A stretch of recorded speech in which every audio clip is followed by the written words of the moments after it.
আমাদের এবারের গন্তব্যস্থল হচ্ছে মুর্শিদাবাদ। তো ভিডিওটা এবার প্রথম থেকে শুরু করা যাক। গুড মর্নিং সবাইকে, নতুন একটা ব্লগে সবাইকে ওয়েলকাম। আজকে আমরা যাচ্ছি হচ্ছে এক জায়গায় ঘুরতে 2 দিনের জন্য। তো একদম রেডি হয়ে নিচ্ছি, এইবার আমরা বেরোবো। আর এখন বাজে হচ্ছে সকাল 6টা, আর আমরা যাবো এখন হচ্ছে কলকাতা স্টেশন। পুটু আমাদের ছাড়তে এসছে, তাই তো পুটু?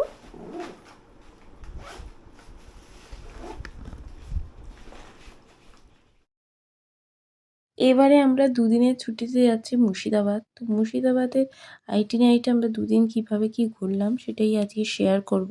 প্রথমেই আমরা চলে যাচ্ছি হচ্ছে কলকাতা স্টেশন। আমরা হাজারদুয়ারি এক্সপ্রেস ধরে যাব মুর্শিদাবাদ, যেটার টাইম হচ্ছে 6টা 50। আমরা এখন হেঁটে হেঁটে কলকাতা স্টেশন যাচ্ছি।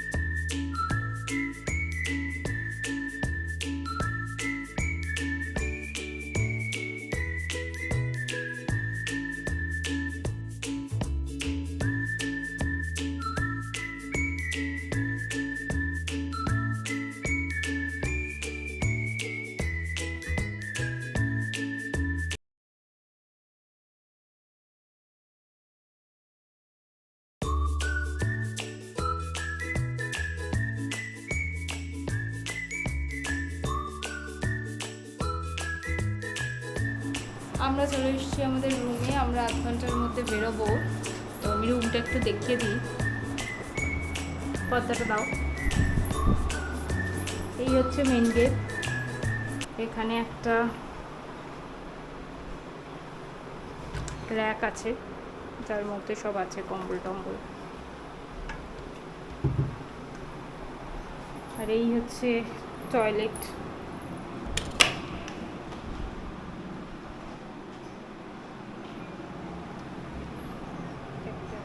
বসার জায়গা, এই একটা ড্রেসিং টেবিল, সোফা, এই বেড। আর সামনে হচ্ছে ভিউটা একটু খোলো।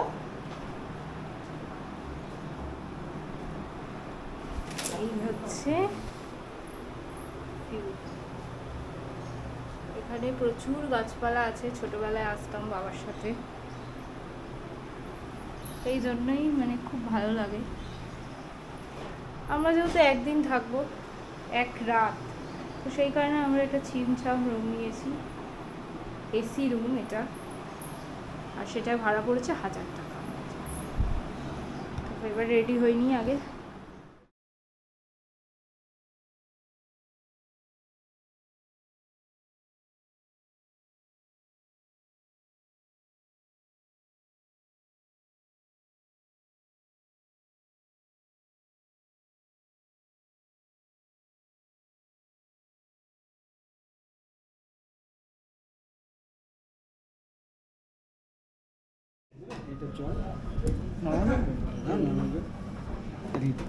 এই হচ্ছে আমাদের মাছ তৈরি, এই হাজারদুয়ারি। হ্যাঁ, কিন্তু এই হাজারদুয়ারির সঙ্গে সিরাজগঞ্জার কোনো সম্পর্ক নেই। কারণ সিরাজগঞ্জা 1757 সালে পলাশী যুদ্ধের পরে তাকে নৃশংসভাবে হত্যা করা হয়েছিল মির্জাপুরের বাড়িতে। মির্জাপুর ছেলে মেরিনা আদেশে মোহাম্মদীদের হত্যা করেছিল সিরাজকে। আর এই হাজারদুয়ারি তৈরি হয় 1829 সালের 29শে আগস্ট কাজ শুরু হয়, 37-এ কাজ কমপ্লিট হয়। অর্থাৎ সিরাজউদ্দৌলা মারা যাওয়ার 80 বছর পর এই বিল্ডিংটা তৈরি করেছিলেন মির্জাপুর পঞ্চপুরুষ নবাব নাজির হুমায়ুনরা। আর এই বিল্ডিংটার ইঞ্জিনিয়ার ছিলেন ইংল্যান্ডের ইঞ্জিনিয়ার কর্নেল ডানকন ন্যাপিয়র। আর এই বিল্ডিংটার মধ্যে 1000টা দরজা আছে বলে নাম দেওয়া হয়েছিল হাজারদুয়ারি। 900টা হচ্ছে অরিজিনাল দরজা, 100টা হচ্ছে নকল দরজা। 100টা নকল দরজা তৈরি করার উদ্দেশ্য ছিল এটাই, হঠাৎ করে যদি কোনো শত্রু সপ্তম চলে আসতো তাহলে তারা আসল নকল বুঝতে পারতো না, তারা ঢুকতে গেলে ধরা পড়ে যেত। হ্যাঁ, আর এই যে গেটটা দিয়ে যাচ্ছি আমরা, এই গেটটার নাম বলা হচ্ছে তিরকুলিয়া তরুণ গেট বা নহবত থানার গেট বলা হয়। গেটটা তৈরি করেছিলেন মুর্শিদাবাদের দ্বিতীয় নবাব সিরাজউদ্দিন 1727 সালে।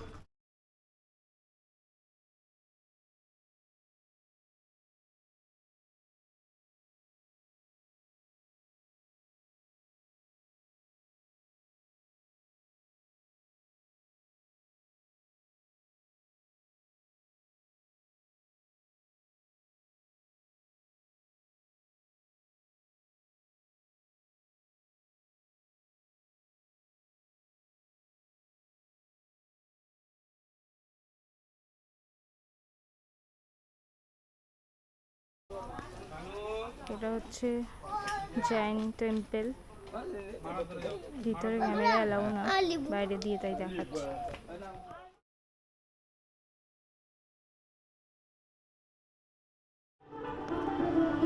আমরা এসছি আমাদের সেকেন্ড স্পট, হাউস অফ জগৎ শেঠ। এখানে হচ্ছে আমাদের 30 টাকা করে পার হেড টিকিট পড়েছে। এই হচ্ছে নসিপুর রাজবাড়ি, দেবী সিংহের রাজবাড়ি। এখানে পার হেড 20 টাকা করে টিকিট লেগেছে।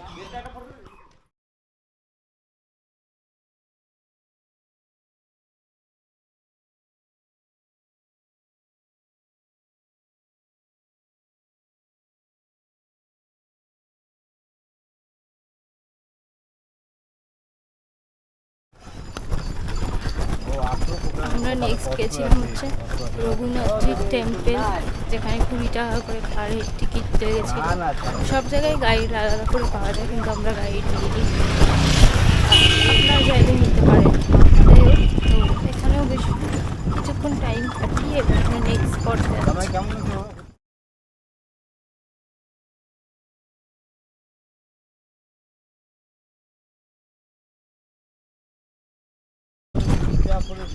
মুর্শিদাবাদের এই কাঠগোলা বাগান বাড়িটি 1873 সালে নির্মাণ করা হয়। 4 জন ভাই মিলে এটি নির্মাণ করে।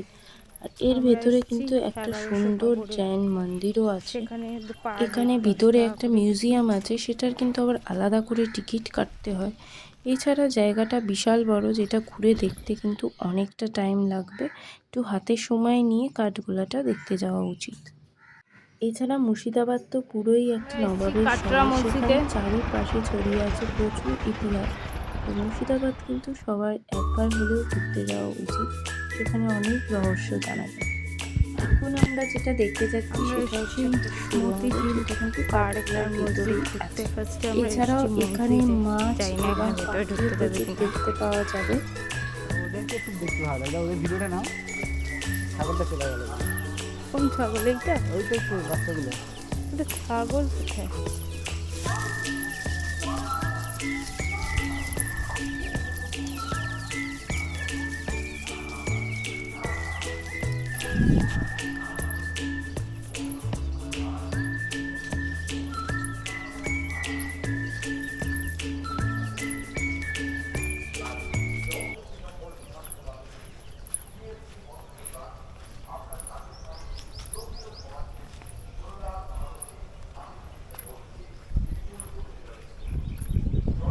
এখানে একটা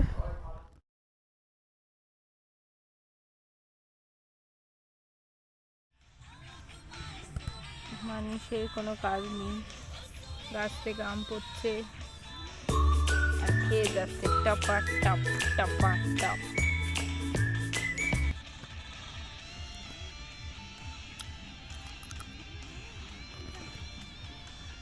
তো আমার কাকুর সাথে আজকে আমরা ঘুরেছি। তো কাকু, তোমার নাম্বার বলে দাও, যারা যারা ঘুরতে যেতে চাও কাকুর সাথে যোগাযোগ করবে। মুর্শিদাবাদে যারা আসে, একটা মুর্শিদাবাদ ঐতিহাসিক জায়গা। মুর্শিদাবাদ মানে একটা ঐতিহ্য টাঙা। এই টাঙায় ভ্রমণ করার একটা হচ্ছে নবাবী যে ফিল, সেই আমার প্রিয় মানুষ, কাছের মানুষ এসেছিলেন মুর্শিদাবাদে, তারাই বলবে যে ঘুরে কেমন লেগেছে। আর মুর্শিদাবাদ মানে নবাবের শহর, এই টাঙায় করে ঘুরে একটা তার মজাই একটা আলাদা। তা আমি বলবো যারা আসবেন তারা আমাদের সেকেন্ড আমার স্পট এই ছিল মোবাইল হচ্ছে মানে জগৎ ইসে শেঠের দেখে বাড়ি, যেটা ভিডিওগুলো দেখে একসময় ফেসবুকগুলো অত্যন্ত দেখবেন বা ইউটিউবে ধনী দেখবেন, ব্যক্তি জগৎ দেখে শেঠের যারা বাড়ি ছিল, আসতে যেটা ইচ্ছা এখন হয় আসবেন। আমার জাদুঘর এই হিসাবে নাম্বারটা ব্যবহৃত থাকবে, হয়, যেখানে ওই তার মুদ্রা, তার অপশানটা ব্যবহৃত দিয়ে থাকবে বস্তু নাম্বারটা, এইসব সেই দেখতে নাম্বারটা পাওয়া আমি যায়। বলে এছাড়া দিচ্ছি। একটা সুড়ঙ্গ আমার আছে। ঘোড়ার নাম হচ্ছে, আর সর্বপ্রথম এই হচ্ছে আমার বাড়িটি ঘোড়ার নাম হচ্ছে হচ্ছে ফুর্তি। ভেতরে কোনো রকম যার মনে ক্যামেরা একটু আনন্দ অ্যালাউ বা করা হয় ফুর্তি না। থাকবে আমার ঘোড়ার কথা আমাদের মনে পড়বে। তৃতীয় স্পট আর হচ্ছে সন্ধ্যার সময় মুশিদপুর সন্ধ্যা প্রদীপ রাজবাড়ি, ধরালে যেটি এই বানিয়েছিলেন প্রদীপ দেবী ভাইয়ের কথা সিংহ। মনে পড়বে। আমার নাম এটা হচ্ছে কিন্তু প্রদীপ অনেকটা মালাকার। হাজারদুয়ারির আর আমার মতোই মোবাইল দেখতে। নম্বর হচ্ছে এটি কিন্তু দেবী 9733 সিংহের বাড়ি ছিল, 9235 যেটা পরবর্তীকালে 94। মিউজিয়াম এই হচ্ছে হিসাবে আমার ইউজ যোগাযোগ করা নাম্বার। হয়। কিন্তু মুর্শিদাবাদের বাড়িটির থেকে অনেক অশেষ জায়গার ধন্যবাদ। অবস্থা খুবই সবাই খারাপ। আসবেন। মুর্শিদাবাদ আমাদের এই একটা নবাবের নসিপুর শহর। রাজবাড়িতে কিন্তু আপনারা পার প্রত্যেকেই হেড আসুন, 20 টাকা আনন্দ করে উপভোগ টিকিট করুন, করেছে। এটুকুই বলবো। ফুটটিকে দেখাও আমাদের আজকের যে মেন, এই হচ্ছে আমাদের ফুটটি।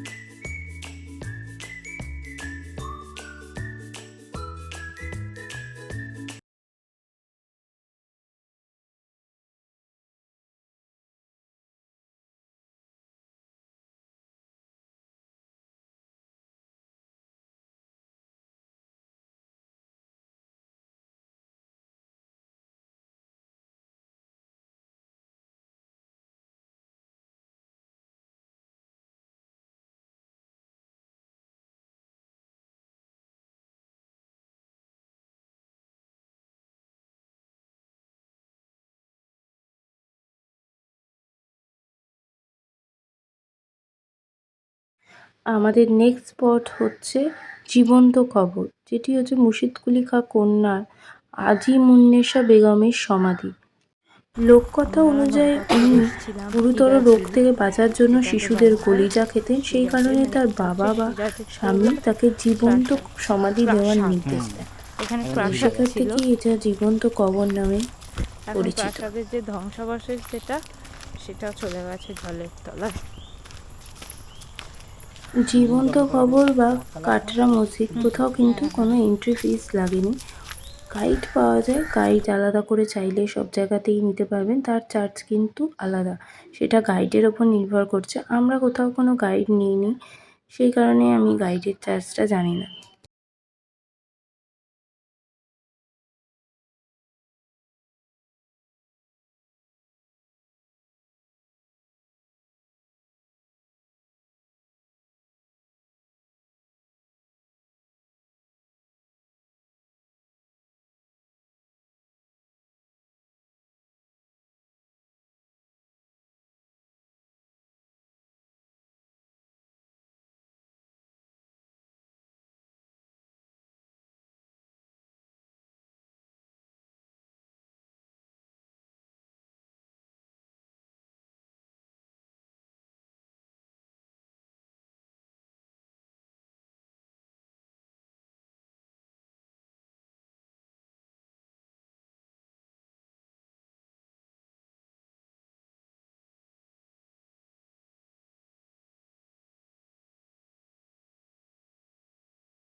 এই মতিঝিল পার্কটা কিন্তু পুরো আমাদের কলকাতার ইকো পার্কের মতোই এতই বড়।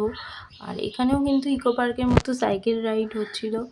সারাদিন ঘোরার পর মতিঝিল পার্কে একটু বসে সন্ধেবেলাটা টাইম কাটাতে ভীষণ ভালো লাগবে। আমরাও বিকেল বিকেল এসেছিলাম, আমাদেরও কিন্তু বেশ ভালো লাগছিল। আমরা পুরোটা ঘুরে দেখছিলাম, অনেকটা বড় এরিয়া, কিন্তু ঘুরে দেখতে একটু অনেকটাই টাইম লাগবে।